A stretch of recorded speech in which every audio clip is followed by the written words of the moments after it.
Chers pèlerins, la présidence générale du Comité pour la promotion de la vertu et la prévention du vice en Arabie Saoudite vous souhaite la bienvenue, prie Allah d'accepter votre hajj et d'agréer vos œuvres.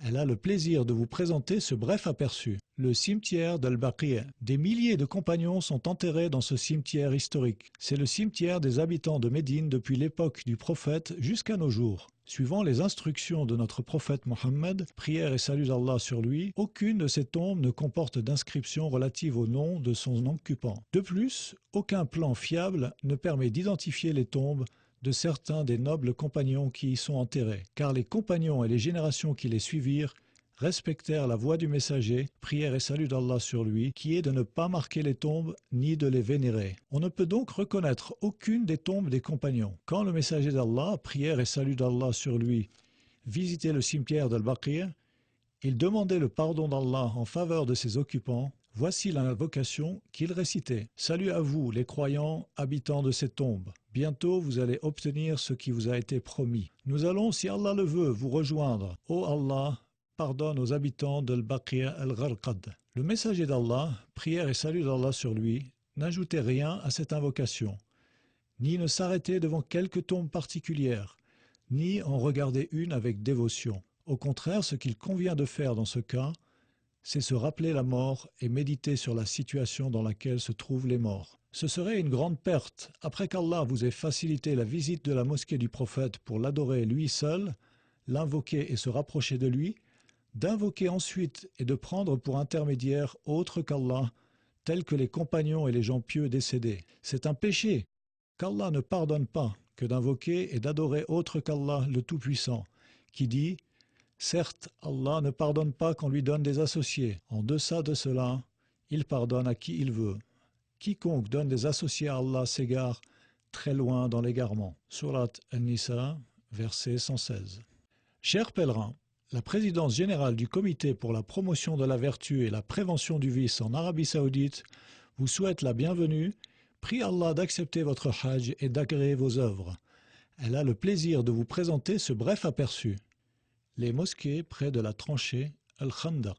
Ces mosquées ont été bâties près de la tranchée que les compagnons creusèrent pour protéger Médine contre l'invasion des coalisés. Les références historiques fiables indiquent que ces mosquées ont été bâties environ 300 ans après la hijra, l'immigration, ce qui signifie qu'elles n'ont aucun rapport avec les nobles compagnons dont ces mosquées portent les noms. Le messager d'Allah, prière et salut d'Allah sur lui, et ses compagnons, qu'Allah soit satisfait d'eux, ne priaient jamais séparément. Au contraire, ils se rassemblaient tous pour prier en congrégation. Il est peu probable qu'ils se soient dispersés dans un si petit périmètre pour prier, chacun séparément dans une mosquée. Certaines personnes croient que ces sites jouissent d'une bénédiction particulière. Ils se frottent contre les murs, y récitent des invocations particulières. Certains vont jusqu'à manger les feuilles des arbres qui y poussent. Cela relève des ruses que Satan utilise pour se moquer des musulmans, les pousser à s'attacher à autre qu'Allah, à invoquer en dehors de lui les morts ou les objets, et c'est un acte interdit. Allah le Tout-Puissant dit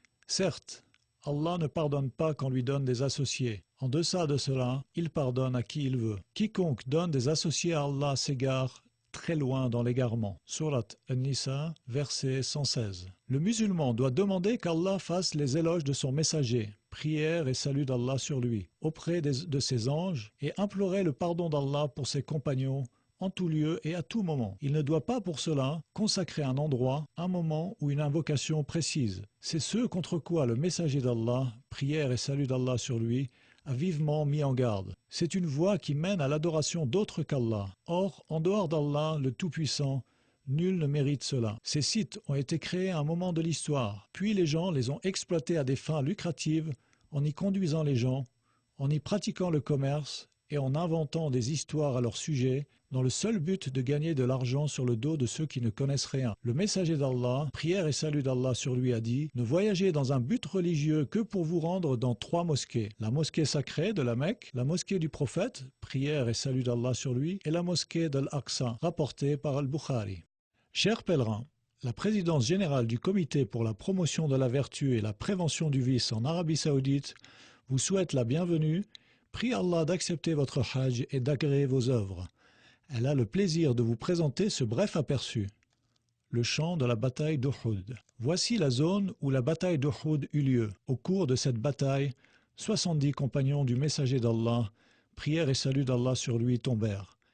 Et à leur tête, Hamza ibn Abd al-Muttalib, le maître des martyrs, l'oncle du messager d'Allah, prière et salut d'Allah sur lui. Dans ce cimetière, la tombe de Hamza est la seule qu'on peut encore identifier. Quant au reste des compagnons, leurs tombes ne peuvent être identifiées parce qu'elles ne font l'objet d'aucun rythme autorisé d'une part, et d'autre part parce qu'au cours de l'histoire, le cimetière a subi plusieurs glissements de terrain causés par les pluies torrentielles. La visite de ce cimetière est permise aux hommes, comme tous les autres cimetières. Le messager, prière et salut d'Allah sur lui, a également visité les martyrs d'Uhud et récité en leur faveur l'invocation habituelle qui se récite dans tous les cimetières. Quant aux femmes, le messager d'Allah leur a interdit la visite des cimetières et a maudit celles qui les visitent en disant qu'Allah maudisse les visiteuses de tombes ainsi que ceux qui construisent un lieu de prière dessus ou qui allument des lampes. Hadith authentique. L'homme doit préserver sa foi dans l'unicité de son Seigneur,